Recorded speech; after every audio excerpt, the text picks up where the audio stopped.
ایک عیسائی خاتون تھی انگلینڈ سے, انہوں نے سوال پوچھا اسکائپ پہ کہ محمد صلی اللہ علیہ وسلم نے حضرت عائشہ سے شادی کی, آپ کی عمر اتنی تھی, ان کی عمر اتنی تھی, یہ کیا ہے؟ یہ تو عیاشی ہے, معاذ اللہ. معاذ اللہ تو میں کہہ رہا ہوں, اس نے نہیں کہا تھا. اس نے کہا مجھے اس اشکال کا جواب مل جائے تو میں مسلمان ہونے کے لیے تیار ہوں. میں نے ان سے کہا مجھے ایک بات بتاؤ, حضرت عیسیٰ علیہ السلام کو آپ اللہ کا نبی مانتی ہیں؟ انہوں نے کہا بالکل مانتی ہوں. میں نے کہا آپ کا خیال یہ ہے کہ حضرت عیسیٰ سے افضل اس کائنات میں کوئی بھی نہیں ہے؟ اس نے کہا بالکل. میں نے کہا آپ کی عمر 9 سال ہو اور بالغ ہو چکی ہوں آپ,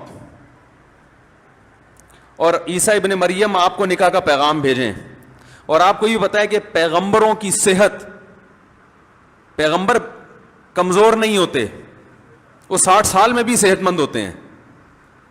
پیغمبر اپنے وقت میں سب سے خوبصورت ترین انسان ہوتے ہیں جو اس وقت میں ہر لحاظ سے اللہ نے پیغمبروں کو کامل بنایا ہوتا ہے. میں نے کہا آپ کا حضرت عیسیٰ پہ ایمان بھی ہو, جس کا ایمان نہیں ہے اس سے تو ہم بات نہیں کر رہے نا, آپ کا ایمان بھی ہو کہ یہ اللہ کے سچے پیغمبر ہیں اور ان کے ہاتھ پہ اتنے معجزے ظاہر ہوتے ہیں, یہ اپنی قوم میں سب سے خوبصورت بھی ہیں اور خوب سیرت بھی ہیں, تو آپ کے لیے اگر نکاح کا وہ پیغام بھیجتے آپ قبول کرتی؟ اس نے کہا فوراً کرتی.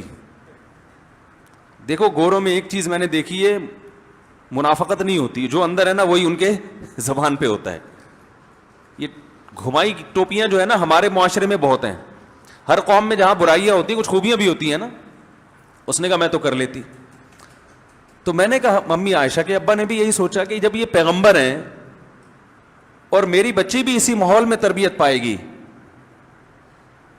اسلام میں اللہ نے اتنا حسن, اتنی خوبصورتی رکھی ہے کہ جو اسلامی ماحول میں ایک دفعہ گزرتا ہے وہ اسلام کے علاوہ کسی چیز کو پسند کر ہی نہیں سکتا. تو میں نے کہا جب وہ بھی خوش اور ساری زندگی انہوں نے خوشی کے ایام میں گزارے, تو پھر کسی تیسرے کو تکلیف کیوں ہو رہی ہے؟ تو الحمدللہ وہ قائل ہو گئی. اسلام قبول کیا نہیں کیا اس کا مجھے علم نہیں ہے, میرا کوئی رابطہ نہیں ہو ان سے, لیکن وہ اس نے مان لیا کہ ہاں یہ جواب درست ہے. محمد صلی اللہ علیہ وسلم نے امی عائشہ سے جب نکاح کیا تو ان کے لیول پہ آ کے ان سے معاملہ کیا ہے. سمجھ رہے کہ نہیں سمجھ رہے؟ حالانکہ آپ کا لیول کتنا اونچا تھا, ساری کائنات کے سردار, مگر امی عائشہ سے جو آپ کا معاملہ تھا وہ ان کے لیول پہ آ کے, سمجھ رہے ہیں؟ تو جیسے ہم حدیث میں دیکھتے ہیں کہ ان سے محبت کا اظہار کس طرح سے کیا, وہ کھیل رہی ہیں گھر میں گڑیوں سے اور آپ صلی اللہ علیہ وسلم ان سے مزاح کر رہے ہیں کہ یہ پر والے گھوڑا کہاں سے آ گیا آپ تمہارے پاس, گھوڑے کے تو پر نہیں ہوتے. انہوں نے فرمایا یا رسول اللہ جنت میں جو گھوڑا ہوگا وہ, انہوں نے فرمایا یا رسول اللہ سلیمان علیہ السلام کا گھوڑا تھا یا جنت میں, فرمایا کہ اس میں پر ہوگا, مجھے بھی پوری روایت یاد نہیں ہے. پھر ان کو کھیل دکھا رہے ہیں حبشیوں کا, مسجد نبوی میں بہت دیر تک حبشی کھیلتے رہے ہیں, اور امی عائشہ رضی اللہ تعالی عنہا آپ صلی اللہ علیہ وسلم کے سہارے پر مسجد نبوی کی دیوار پہ وہ کھیل دیکھ رہی ہیں.